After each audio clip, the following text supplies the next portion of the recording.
100 years ago, Nebraska was considered to be on the eastern reaches of the great American desert, fit for no more than grazing cattle. Today, 1 century later, almost half of the state's land is under cultivation. Artificial agriculture takes the water from under the ground in the rivers and streams and takes it where it's needed. Without irrigation, these farms in central Nebraska would produce less than half of what they do. Thus, irrigation is essential.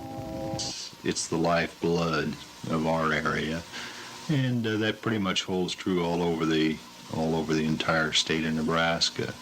Wasn't very many years ago where we in Nebraska thought that we had an endless supply of both surface and groundwater. But in recent years, we've seen that that is not true, that commodity does have a limit to the supply, as evidenced by some of the groundwater declines and the decreases in flows of the river that we've experienced, especially over the last 10-year period across the state. Artificial agriculture is so essential economically that without it, the state would be devastated. The complete absence of irrigation in Nebraska would be devastating to our state's economy. Obviously, with over 7 million acres under irrigation at this time, if we all of a sudden stopped irrigating that land, there would be serious consequences. We've got to realize that this is a resource that our state vitally depends on, and we have to protect that resource, and hopefully we'll never see the situation where these irrigated acres will run out of water. Economists say that for every $1 that's invested in irrigation, there is a return of $7 throughout the state's economy. Les Sheffield, the University of Nebraska economist, says if we were to lose irrigated agriculture for some reason, such as a cutoff of oil or a lack of electricity to run the pumps, up to 2/3 of the total Nebraska economy would be lost. The state would lose population because bigger farms would be needed to make an economic unit. There would only be about half the number of farms, and much of the land would have to go back to a rangeland economy for raising cattle. That's after the reestablishment of the prairie sod. Irrigation is water, and tomorrow we'll look at just how fragile this resource is. This is Ray Kresha reporting for Newswatch 5. Garfield County in north-central Nebraska contains 2 examples of this multifaceted fight. Large developments of center pivot systems are going into that area and are causing much concern. We feel that the sandhills are far more productive and more usable, more feasible to use for the production of beef than they are for cached grains, as they're now being used under the center pivot systems. There is even concern at the state level. What if we do run out of power, for example, to pump the water? What if we get into some areas and do lower the water table and lower the amount of water available, not only to the farmers, but to some of the maybe small towns in that area? One developer from Bassett, Nebraska, who has put in 21 pivots and plans 40 more, feels that part of the problem is jealousy. You know, they see somebody getting ahead, or, you know, what appears like getting ahead, not necessarily getting ahead, but just because they're cutting a wide swath, so to speak, why, you know, somehow or other it must be wrong because they're not able to do it for one reason or another. So I think perhaps it gets back to, like we said, jealousy probably has to enter in there. Swanson says he uses good techniques to take care of the land, and Quinn agrees, but he's worried about the second and third owners of the land. Another big problem in Garfield County is the Calamus Dam that will store water for the Bureau of Reclamation's North Loop project. The wife of one landowner farmer who will be affected by the construction outlines some of her objections. We all know how many people are going to lose their farms, their homes, how many are going to lose parts of their croplands or their pasture lands, how much all of this commotion is going to cost the taxpayers in the reclamation district, how many species of plants and animals will be displaced. The landsmen would like to see at least part of the money the Bureau will be using to be used to develop better varieties of seeds. The Bureau of Reclamation, however, is in the business of developing water resources upon request. We rely primarily on the local initiative to come to us and say, we have a water problem, can you help us?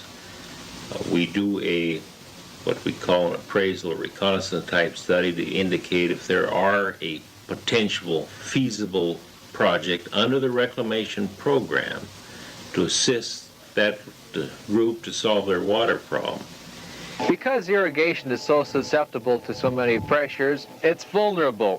Thoughtful decisions are needed to make the best possible projects, yet preserving the most fragile of our resources, our water. Tomorrow we'll take a look at water ownership and water rights. This is Ray Kresha reporting for Newswatch 5. The question of who owns water in Nebraska is a very complicated one. Simply put, the surface water is owned by the public and groundwater is owned by the private citizen.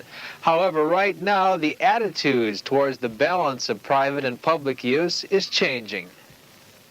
Before then, it was a pretty much wise and reasonable use of the resources, but looking towards conservation and use to get as much productive benefit from the resources as you could possibly get.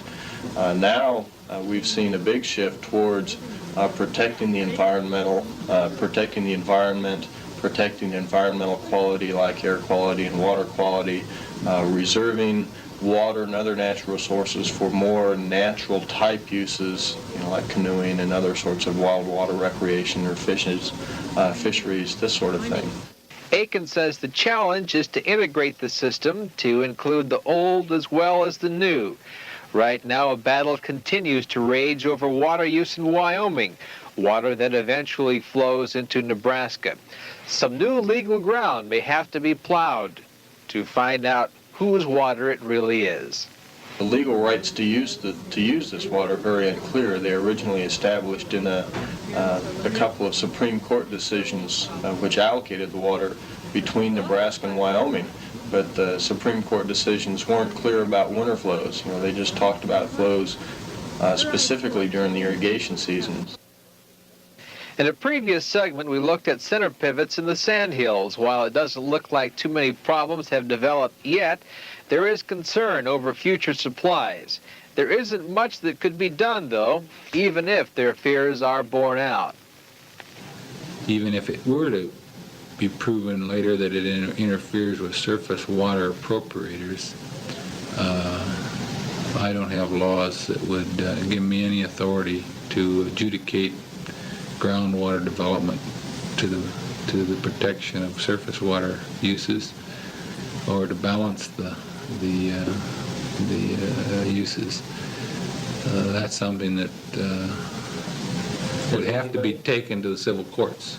One of the most controversial and the most complicated issues concerning water rights and ownership is the proposal of the Little Blue NRD to use Platte River water in their district, affecting trans-basin diversion.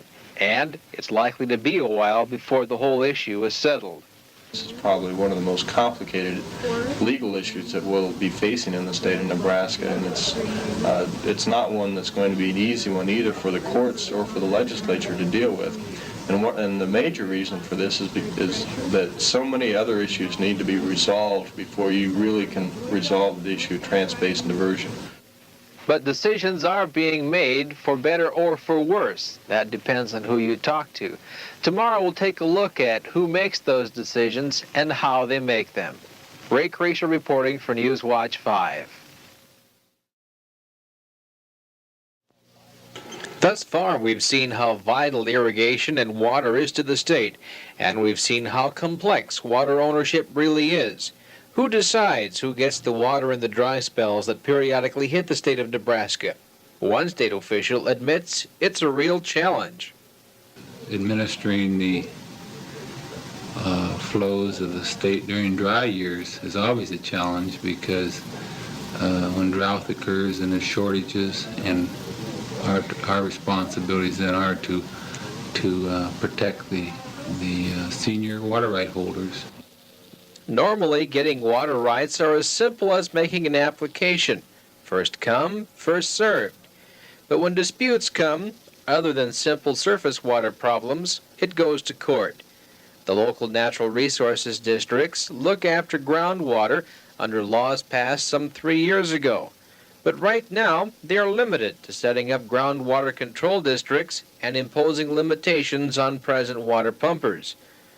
One decision maker who catches a lot of criticism is the U.S. Bureau of Reclamation. The Bureau has at least 2 construction projects going on in Nebraska right now, and hundreds of millions are going to be spent. Thousands of acres will be affected for storage dams and canals. Projects that have come under, the 2 projects that are under construction, North Loop and O'Neill, in my opinion, are under fire because, well, the times have changed, and there's other publics involved now that are more concerned today than they were about water use and water development at the time these 2 projects were authorized in 1972. Wild notes that eminent domain seems to generate most of the heat. Well, under the Reclamation Act, we do have the power of eminent domain, but that only comes about after Congress has authorized the project to find that it is in the public interest to accomplish this project.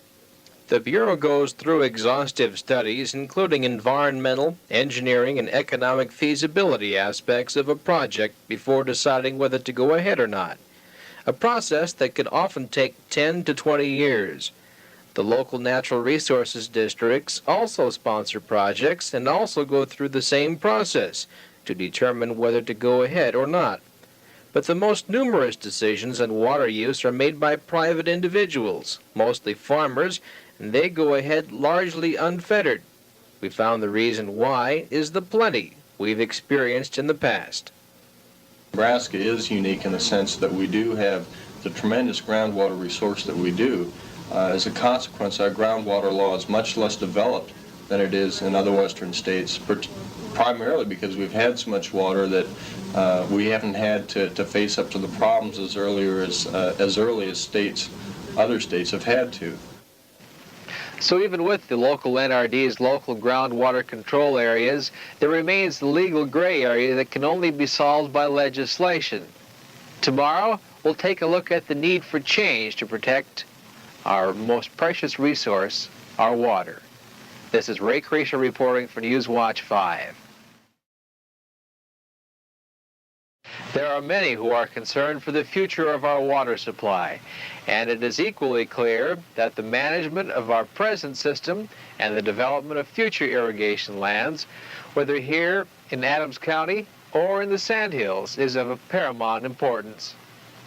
What this area is going to look like 20 and 30 years from now is going to depend upon what kind of decisions that we in Nebraska, including the Nebraska legislature, makes over the next 5 to 10 years. If they make no decisions, then I think we're going to start seeing some areas that are currently irrigated start to dry up because the groundwater supplies will not be available.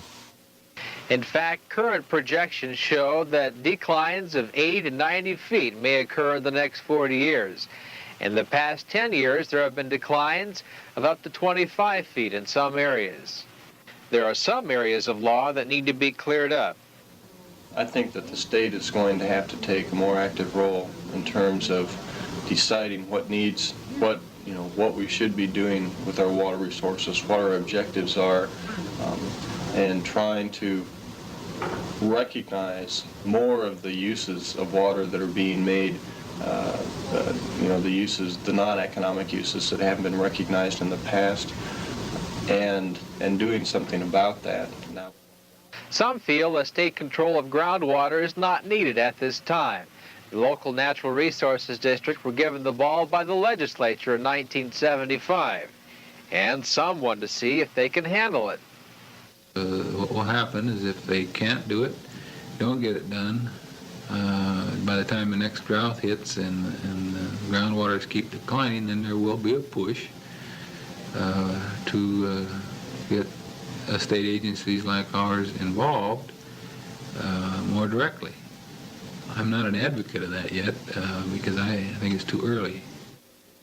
There is a consensus of opinion that the legislature needs to make some changes in order to protect our future water supply and, by extension, our way of life. One of the biggest needs is to clarify the relationship between the surface water and the groundwater.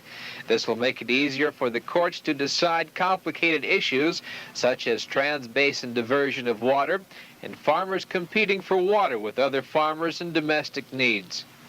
Other areas that need to be legally recognized is that of non-economic uses of water. These include water pollution, recreation, fishing, canoeing, and simple preservation of natural beauty. The biggest need, though, is for personal restraint, not only by new developers, but by present users. Conservation of the water and efficiency in operation will go a long way to head off increased state control that is promised if current waste is not controlled. We have until the next drought period. This is Ray Kresha reporting for News Watch 5.